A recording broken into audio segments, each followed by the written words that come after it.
Welcome back. In this video, I'll show you how to change the language in Wuthering Waves.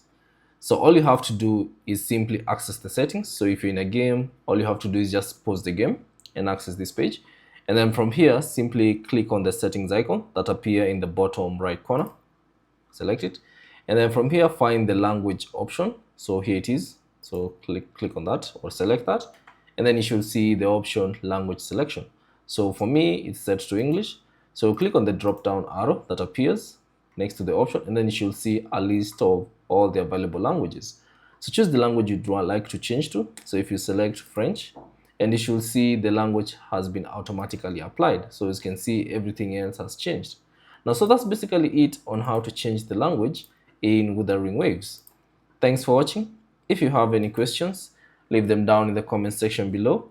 And if you found this video useful, consider leaving a like and subscribe to the channel.